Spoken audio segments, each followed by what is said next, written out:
Hi guys, welcome back to my channel wisdom institute for civil engineer. आज हम लोग बात करेंगे स्टील से रिलेटेड। ठीक है, स्टील से रिलेटेड तो क्या बात करेंगे कि जितने डाया का हम लोग क्या करते हैं, सरिया बार जो मंगाते हैं तो उसमें एक बंडल में कितने पीसेज होते हैं। ठीक है, और एक पीसेस का कितना वेट होता है और बंडल का कितना वेट होता है, 1 मीटर का कितना होता है, फीट का कितना, वो सब डिस्कशन करेंगे। ठीक है, तो यहाँ पे देखते हैं क्या ये क्या है, साइज ऑफ स्टील, कितने डाया का हम स्टील ले रहे हैं। ये नंबर ऑफ बार्स पर बंडल, एक बंडल में कितना नंबर ऑफ बार्स होता है, एक बंडल में कितना सरिया होता है। वेट पर पीसेज मतलब क्या, एक पीस का वेट कितना होता है। इस कॉलम में क्या है, वेट पर बंडल, उस बंडल का क्या होता है, एक बंडल का वेट कितना होता है। वेट पर मीटर, 1 मीटर का वेट कितना होता है। और पर फीट, 1 फीट का वेट कितना होता है। तो आइए देखते हैं क्या। सबसे पहला क्या है, 8 mm। ठीक है, 8 mm डाया का जो हम स्टील बार मंगाएंगे। ठीक है, तो उसमें देखेंगे क्या कि टोटल नंबर ऑफ बार कितने होते हैं, 12, मतलब 12 सरिया होते हैं 8 mm का जब हम लोग मंगाते हैं स्टील बार। ठीक है, तो उसमें 12 पीसेज होते हैं एक बंडल में। और वेट पर पीसेज, एक पीस का, उसमें जो एक पीस होता है, एक पीस का वेट कितना आता है, 4.74 kg। ठीक है, और वेट पर बंडल मतलब इस एक बंडल का वेट जो होता है 56.88 kg होता है। मतलब क्या, एक बंडल में 12 पीस होते हैं तो 12 पीस का कितना होता है, 56.88 kg होता है।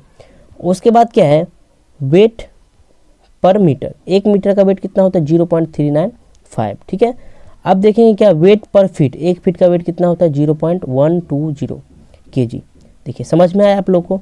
अब क्या करता है, मैंने जो इतना अभी बताया ना 32 mm तक का, मैं पूरा एकदम एक एक पॉइंट को अगर बोलूँ ना तो आधे घंटे का वीडियो बन जाएगा। ठीक है, और यूट्यूब पे लोग ऐसे ही करते हैं कि लंबा लंबा वीडियो बनाते हैं और जिसमें कुछ लॉजिक नहीं समझाने का उसको भी ज़बरदस्ती मतलब बकते रहते हैं, बोलते रहते हैं। ठीक है, यहाँ पे क्या, मैं 1-2 पॉइंट अगर बताऊँ तो आप लोगों को खुद कैलकुलेशन करके निकाल सकते हैं। देखिए कैसे निकालेंगे। 8 mm का है, 12 पीसेज होता है। एक पीस का अगर मुझे सिर्फ पता हो कि 4.74 kg होता है तो 12 से मल्टीप्लाई कर देंगे, 12 पीस का निकल गया। ठीक है, अब एक बंडल का निकल गया ना, यहाँ पे ये मुझे फाइंड नहीं करना, सिर्फ एक पीसेज का पता होगा तो 12 का निकाल लेंगे, या फिर बंडल का पता होगा तो 12 से डिवाइड देके 1 पीस का निकाल लेंगे। 1 मीटर का वेट क्या निकालेंगे। देखिए जैसे क्या होता है, साइड पे जब हम लोग स्टील बार मंगाते हैं ना तो ये जो होता है मुड़ा रहता है, इसको मान लेते हैं हम सीधा कर देते हैं। ठीक है, तो ये एक्चुअली कितना होता है, 12 मीटर का होता है। टोटल लेंथ कितना होता है, 12 मीटर। ठीक है, और अगर फीट में बोले तो कितना होता है, 40 फीट होता है। ठीक है, तो 12 मीटर का वेट कितना हुआ, 12 मीटर मतलब हम एक सरिया के लिए ले रहे हैं तो एक सरिया का वेट कितना होता है, 4.74 kg। तो 1 मीटर, मान लीजिए 1 मीटर इतना आया तो इस 1 मीटर का वेट कितना होगा, तो 0.335। ठीक है, 0.335 जो भी है वो क्या हो जाएगा मेरा, एक मीटर का वैल्यू क्या आएगा, आ जाएगा। यहाँ पे क्या, 1 मीटर का वैल्यू निकालेंगे तो 335 ने 0.395 है, 395 1 मीटर का वैल्यू आ जाएगा। अब देखते हैं क्या कि 1 फीट का बोलेगा। यहाँ पे मैंने बताया ना कि 12 मीटर होता है, मतलब क्या 40 फीट होते हैं। तो 40 फीट मतलब क्या, 1 फीट का अगर वैल्यू निकाले, 1 फीट का अगर वेट निकाले तो कितना वेट आएगा, 0.120 kg इसका वेट आ जाएगा। ठीक है, तो इस तरह से हम कैलकुलेशन करके इजीली निकाल सकते हैं। पूरे समझाने की ज़रूरत नहीं है, पूरे बोलने की ज़रूरत नहीं है। अगर 1 फीट का पता है तो भी हम लोग निकाल सकते हैं कैलकुलेशन से, 1 मीटर का पता है तो भी निकाल सकते हैं, एक सरिया का पता है तो हम पूरे बंडल का वेट निकाल सकते हैं। ठीक है, कुछ हार्ड रहता नहीं इसमें, बस ज़्यादा लंबा वीडियो ना बने इसलिए मैं क्या करूँगा, इसको स्किप करूँगा। ठीक है, आप ये समझ जाएंगे। मैं एक देख लेता हूँ और, लेकिन अब इतना मैं नहीं बोलने वाला। ठीक है, अब देखते हैं क्या, 10 mm का जो सरिया होता है उसमें एक बंडल में 8 पीसेज होते हैं।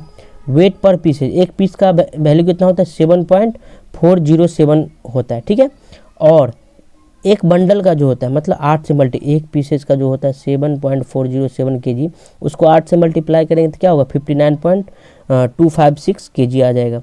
और 1 मीटर का वेट निकालेंगे तो कितना होगा, 0.617 kg, और 1 फीट का निकालेंगे तो 0.187 kg आ जाएगा वेट। समझ गए। आप क्या करेंगे, ये सब आप खुद से कैलकुलेशन कीजिए, सब आ जाएगा, कीजिए तो सही। आप देखेंगे क्या, जो मेन पॉइंट है ना इसमें मैं वो बात करूँगा क्या, कि ये है वेट टॉलरेंस। वेट टॉलरेंस का मतलब क्या, मान लीजिए फैक्ट्री में मैन्युफैक्चर हुआ, बना स्टील। ठीक है, तो उसमें क्या हो सकता है कि थोड़ा बहुत मटेरियल कम हो सकता है या ज़्यादा हो सकता है किसी न किसी रीजन से। ठीक है, कोई ना कोई प्रॉब्लम हो, उसके वजह से क्या होता है, स्टील कम या ज़्यादा हो सकता है। वो रीजन क्या क्या होता है कि कितना कम हो सकता है, 8 mm और 10 mm का जो स्टील बार होगा उसमें 7% क्या होगा, कम या ज़्यादा हो सकता है।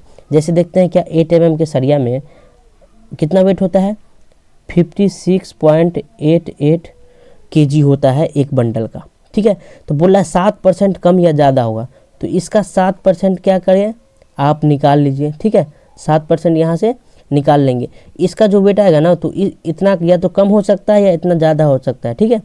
मतलब 7% तक कम या ज़्यादा हो सकता है 3% कम हो, 2% कम हो, या 2% ज़्यादा हो, 1% ज़्यादा हो, लेकिन 7% से ज़्यादा नहीं होना चाहिए और 7% से कम नहीं होना चाहिए। इसके बीच में क्या होगा, थोड़ा बहुत वेट का डिफरेंस होता है।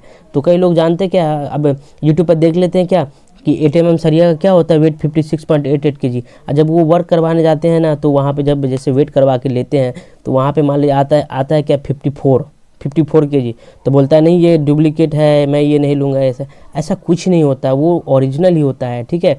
लेकिन क्या है आप कंपनी देख के लें, ठीक है। और उसके बाद इसमें जो मैंने बताया टोलरेंस ±7% का टोलरेंस हो सकता है। इससे ये नहीं पता चलता कि कम है या थोड़ा ज़्यादा है तो वो डुप्लीकेट है, ऐसा कुछ नहीं होता भाई। अब देखते हैं कि दूसरा पॉइंट क्या है, 12 से लेकर अगर 16 mm तक का स्टील बार होता है ना तो उसमें क्या होता है 5% का क्या होता है टोलरेंस होता है। 5% तक क्या होता है ज़्यादा या कम हो सकता है। तीसरा पॉइंट है कि मेरा 20 mm से लेकर 32 mm तक अगर जो स्टील बार है 20 mm से 32 mm तक, उसमें क्या होता है 3% से क्या होता है प्लस माइनस ज़्यादा या कम हो सकता है, ठीक है। नेक्स्ट देखते हैं क्या नोट में मैंने एक लिखा है, number of pieces of rod in a bundle of steel, ठीक है, are not standard unit of measurement, it depend on manufacture, steel company, seller and the length and diameter of the rod steel bar. देखिए क्या होता है कि ये जो इसका बोल रहा है number of pieces of rod in a bundle steel are not standard. जैसे मैंने बताया ना कि 8 mm के स्टील में क्या होता है 8 mm का जो स्टील बार होता है उसके एक बंडल में 12 होता है, तो ज़रूरी नहीं, कभी कभी क्या होता है 10 भी होता है, ठीक है ना, 12 भी होता है। जैसे 10 mm का मैंने कहीं देखा था 7 भी होता है और कहीं कहीं क्या ज़्यादातर 8 भी होता है। तो वो क्या होता है स्टैंडर्ड यूनिट नहीं होता है, वो कंपनी के ऊपर होता है या जो बेचता है ना उसके हिसाब से होता है कि मैं 7 पीसेस का वेट करके बेचूंगा, तो वो उसके जो सेलर होता है उसके हिसाब से वो अपने हिसाब से बेच सकता है, ठीक है। और ये कोई स्टैंडर्ड नहीं होता है कि एक बंडल में इतना ही होगा, लेकिन ज़्यादातर ऐसा होता है, ठीक है। बस यही कहना है। अब देखते हैं क्या कि top 10 best TMT bar in India में क्या होता है टॉप 10 TMT बार जो होता है ना वो कंपनी का नाम जानते हैं जो हाउस कंस्ट्रक्शन के लिए हम लोग यूज करते हैं। सबसे पहला क्या है टाटा टिस्कॉन SD का मतलब होता है क्या सुपर डक्टाइल। अब मैं इससे अगला वीडियो जो बनाऊंगा ना स्टील से बहुत सारा रिलेटेड वीडियो बनाने वाला हूं, उसमें मैं आप लोग को स्टील के बारे में पूरा डिटेल बताऊंगा। वहां आपको दिमाग लगाना है और वहां टाइम दे के समझना है कि समझने वाला जो होगा जिसमें कुछ लॉजिक रहता है समझना रहता है वो समझेंगे। इसमें क्या लॉजिक है, कुछ नहीं है, ये क्या है बस कैलकुलेशन समझना है। तो वहाँ पे क्या आप लोग को मैं समझाऊंगा कि क्या होता है एक्चुअली डक्टाइल और ब्रिटल, और इससे बहुत सारा स्टील से रिलेटेड बहुत सारा कन्फ्यूजन है जो मैं आगे वीडियो बनाऊंगा। तो अभी सिर्फ मैं देखता हूँ कंपनी का नाम टाटा टिस्कॉन SD होता है। एक क्या है टाटा टिस्कॉन 500D बनाया है, ठीक है। अब D क्या होता है ये क्या होता है मैं अभी बता रहा हूँ आपको। अब क्या है सेल TMT SCR जो होता है सेल कंपनी का होता है एक TMT बार होता है, ठीक है। ये चौथा नंबर पे है JSW 500D का भी बनाता है ये भी। पाँचवें पे क्या है माइल्ड स्टील एसर का आता है, ठीक है। छठे पे क्या जिंदाल का भी आता है स्टील बार। SRMB आता है 500 प्लस SR TMT बार ये भी आता है। श्याम स्टील का आता है, ठीक है। और कामधेनु का भी आता है और विजाग आता है TMT 500D। अब देखते हैं क्या यहाँ पे थोड़ा सा एक चीज़ मैं आप लोग को बता देता हूँ क्या कि आगे तो मैं बहुत सारा इस रिलेटेड बहुत सारा बात करूँगा, ठीक है। स्टील का पूरा डीपली नॉलेज BBS वगैरह जितना भी है सब कुछ मैं बताऊँगा। अभी सिर्फ छोटा सा पॉइंट देखते हैं क्या कि ये जो स्टील होता है ना ये स्टील होता है, इसमें क्या लिखा रहता है 500 लिखा रहता है, कहीं 500D लिखा रहता है, FE भी लिखा रहता है, ठीक है। तो FE क्या होता है ये मैं बता रहा हूँ। FE का मतलब क्या होता है केमिकल में हम लोग जानते हैं कि आयरन होता है, ठीक है। और 500 क्या होता है standard of minimum yield stress in newton पर mm²। इसका क्या होता है मिनिमम यील्ड स्ट्रेस होता है। ये 500 क्या होता है मिनिमम यील्ड स्ट्रेस। और यील्ड स्ट्रेस होता क्या है, क्यों हम लोग यहाँ पे कहाँ पे प्रोवाइड करते हैं, और जब बीम बांधते हैं तो उसके टॉप पे क्या प्रोवाइड करेंगे, कॉलम में क्या बहुत सारा कन्फ्यूजन है, बहुत सारा कन्फ्यूजन पे मैं वीडियो बनाऊंगा जिसमें आपको सारा क्लियर होने वाला है, ठीक है। तो यहाँ पे सिर्फ समझेंगे क्या 500 का मतलब होता है stand for minimum yield stress होता है। क्या होता है? Minimum yield stress.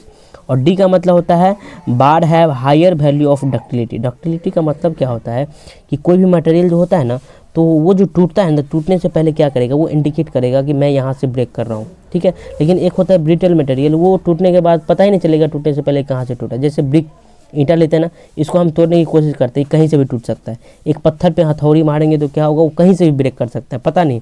लेकिन एक जो स्टील बार होता है ना, स्टील बार को जब हम लोग मोड़ेंगे बार बार, तो वो पता चलेगा जहाँ से मुड़ रहा है ना, बार बार ऐसे कर रहे हैं, वहीं से टूटेगा। या फिर स्ट्रक्चर जब फेल होता है तो स्टील बार झुकता है, तो वो जहाँ से मुड़ा रहता है ना, तो वहाँ से इंडिकेट करता है कि ये यहाँ से टूटेगा।